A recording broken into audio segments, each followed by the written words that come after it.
கையை பிடித்திருந்தால் இந்த உலகம் நம்மை இந்த உலகத்தினுடைய சில ஆசை இச்சைகளை கொண்டு வரும் பொழுது, இல்லை சுற்றுப்புற சூழ்நிலைகளை பார்க்கிற பொழுது, இல்லை சொந்த சொக்காருடைய வார்த்தைகளை கேட்கும் பொழுதெல்லாம் நாம் என்ன செய்து விடுவோம் என்றால் அவருடைய கையை விட்டு விடுவோம். உலகம் மகா தீங்கானது இல்லையா? எவ்வளவுதான் ஆண்டவராகிய இயேசு, கர்த்தருடைய வசனம், தேவனுடைய வார்த்தையின் மேன்மை என்றெல்லாம் நம்முடைய இருதயங்களுக்குள் சமர்த்தியும் சந்தோஷமும் இருந்தாலும், இந்த உலகமானது தீங்கு நிறைந்தது, பாவம் நிறைந்தது, அசுத்தம் நிறைந்தது. இந்த உலகம் சில நேரங்களிலே ஏன் இவ்வளவு நேரம் ஜெபிப்பது, ஏன் இவ்வளவு நேரம் கர்த்தரோடு பேசுவது, ஏன் இவ்வளவு வேதம் வாசிப்பது, ஏன் இவ்வளவு வைராக்கியமான ஒரு ஆவிக்குரிய வாழ்க்கை, ஏன் இவ்வளவு கர்த்தரோடு கூட வாழ வேண்டும் என்றெல்லாம் உலகத்தில் இருக்கிற சில சிற்றின்பங்களை காண்பித்து நம்மை தூரமாக்கி விடுகிறது. நம்மை கர்த்தராகிய தேவன் கரம் பிடித்திருக்கிறார்.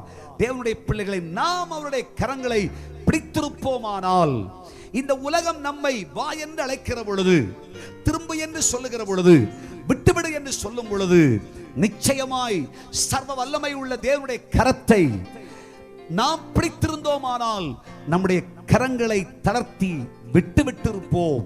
நிச்சயமாய் மனுஷன் இதைத்தான் செய்வான். மனிதனுடைய இருதயம், மனிதனுடைய சிந்தை, மனிதனுடைய செயல் இவைகள் என்று கர்த்தர் அறிந்தபடியினாலே, தேவனுடைய பிள்ளைகளே, நீ என் கரத்தை பிடிக்க வேண்டாம், நானே உன் வலது கையை பிடித்துக் கொள்கிறேன் என்று கர்த்தராகிய தேவன் நம்முடைய கரத்தை பிடித்திருக்கிறார். எவ்வளவு பெரிய ஒரு ஆச்சரியமான மேன்மை, எவ்வளவு பெரிய மேன்மையான ஒரு சமர்த்தி! நம்முடைய கர்த்தர் பரிபூரணம் உள்ளவர், நன்மை நிறைந்த தெய்வம், அசாதாரணமான தெய்வம், அற்புதமான தெய்வம். நம்முடைய செல்ல தகப்பன் நம்முடைய வலது கையை பிடித்திருக்கிறார் என்றால் நமக்கென்ன கவலை? இனிமேல் இந்த பூமியிலே நம்பிக்கை இல்லாமல் ஒரு வாழ்வு நாம் ஏன் செய்ய வேண்டும்? நம் வலது கையை பிடித்திருப்பது ஏகநித்தியானந்த சக்கராதிபதியாகிய ஆண்டவராகிய இயேசு கிறிஸ்துவே.